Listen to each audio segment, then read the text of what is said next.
Midek tabiriba pumang GORBACHOV na hanmukta tataram na okchari. Ngasigi video si Nokia C01 hariba phone asigi matang da semjaba video ni. Hariba phone asi 4G phone oi support oiba phone aba oi patana tana hojiki matamda asigum laba yamna mak budget level da leiba 4G support oba phone sing asi sinaba matamda problem leigadra natagana hojiki matamda su hariba 4G gi phone sing asi leibada thoidokna problem leiroidra haibasigi matang da semjaba amadi phone asigi unboxing video suni video asibo meyang tabiriba singna video asibo loi hawtang meyang tabiu ngasigi video si matang asida hojare. Ngasigi unboxing ki video si hojrage aduga Nokia C01 Plus hariba phone asi amna mak budget level da leiba phone amani haijaba tare hojiki matamda hariba phone asi lupa 5,000 dagina 3,000 phawbu gi range da uba phangadaba phone amani hariba phone asi gi box manungda kari kari potlamsing yauribage haibadu mayam puna yengminarasi hanbada phone asi leire hariba phone asi plastic ki cover amana yomselaga yaurei phone ji side thamjaraga box content da kari kari box gi manungda kari kari yauribage haibadu yengminasi box asigi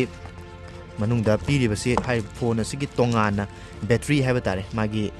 battery se tongana hape battery se koi mamanga gi battery lathokpa yaba adugumba design ni battery se leire side ta thamjaraga atopa potlamsing kari kari yauribage haibadu yengminasi phone sibu charge tongna bagi damakta bagi micro USB cable ama yaure koi phone sibu charge tongna bagi damakta loinana hariba phone sibu charge tongna bagi damakta charger leire aduga users manual guide kharaga phone sibu katokram start tawgada habagi box amasung user manual guide si site ta thamjaraga hariba phone asi umtang ahanbada overall design sim ting yemnasi phone sigi design sta ahanbada uriba maning thangbuda leiriba camera si 5 megapixel gi camera ni aduga selfie gi damakta 2 megapixel gi camera amasung piri adubu selfie gi damakta selfie flash su yauri loinana phone sigi bezel haiba tare khoi gi makan nakan gi bezel sing sidi yam chawre bezel sing yam chawna yawe aduga speaker grill maning thangba sarukta speaker grill leire hariba phone asigi battery se tongana lae sida battery se hapchalakan da mamanga gi khoi gi phone gi cover lothoga battery insert tawraga phone on tawgadaba adugumba makhal gi phone aduni aduga hariba phone asi on tawra matungda mataw karamna ubage habatu so muk yengminas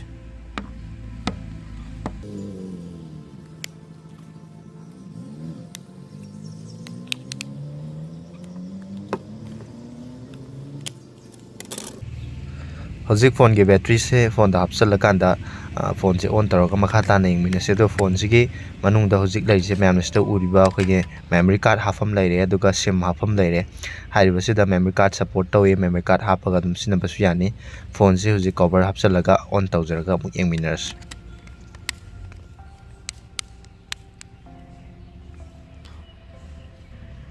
hojik phone se on tawre aduga powered by Android Go edition hai se Android ki khoi gi Go edition hariba version haiba tare khoi gi phone si budget level da leiba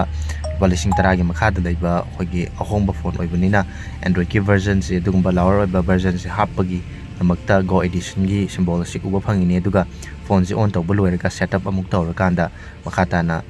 kari maong da leibage phone si gi sijinabagi user experience si kamai tawbage haibadu mayam pula amuk yengminasi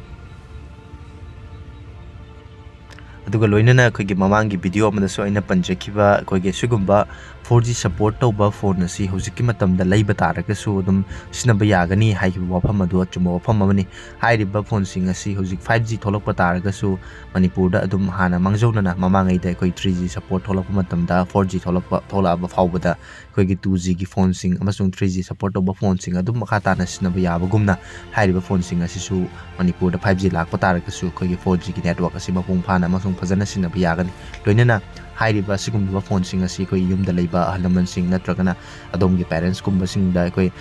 give oina piningba natragana hansingna thodo hendona phone ka hena sinadaba sing gi damakta de hairiba phone sing asi adumak sinaba yaba nomagi koi gi video khla yengba natragana call tawbagi function gi damakta di normal function gi damakta di yamna mak faraba phone amasu oiri loinana Manipur da Airtel gi 5G asi live oire haibadi Manipur da su Airtel gi 5G asi koi ge Greater Imphal gi area da maroina Imphal East amasung West gi mafam khara da network 5G sinaba yare amasung 5G launch tawre haibasi mayam tabiram lagani Manipur da su 5G sinaba yarabani na 5G ki oiba no phone sing su dumak makha ta na sinaba yarani amasung hana dagi hungna leiramba domna paibiriba 5G support tawba phone sing atu su hojiki matam da dum 5G launch tawra ya tawkiba taraga su dumak sinaba yagadaba phone sing aktani loinana hairiba sigumba phone sing asi 5G tholokpa taraga su hojiki matam da su dumuk sinaba yari haibasi mayam yafam da thamjaningi loinana haiba phone si setup to bulo ra kan da leiriba hoigi manung da fila yauriba application sing haiba tare hana dagi pre install torga lakpa application sing koina bloatware har ga khangnariba bloatware si thodokna yaude haiba hoigi phone asigi manung da darkar oiba google gi services ki oiba adugumba pocham khara natana atopa poching di uba phangwai amasung phone asi adumak afaba phone amani koigi phone asigi box asigi manung da yauraiba si phone asine phone asibu charge tawna bagi damakta charging cable aduga phone asibu charge tawna bagi damakta charger asina tana thoidokpa maruiba potlamsing box asigi maruk manungda yaramde masining asigi Nokia C01 plus haiba phone asigi matangda semjaba amadi 4G gi phone sing hauski matamda leiba taraga Sijinaba Yakhidra haiba singi matangda mayamgi wakhalonda leiriba doubt sing asigi matangda semjaba video asibu meng tabiriba singna video asibu like tosin beramu tungda su asikumnaba channel asida video kya yeng binabagi damakta channel asu subscribe tosin biba amadi notification bell da nambiba kaubigano ngasigi oina di video si matang asta losinjari tungda nobo video amada amuk thengnarasi matam adu fawgi damakta di mayam punamakta gi kaina bagi athang nijari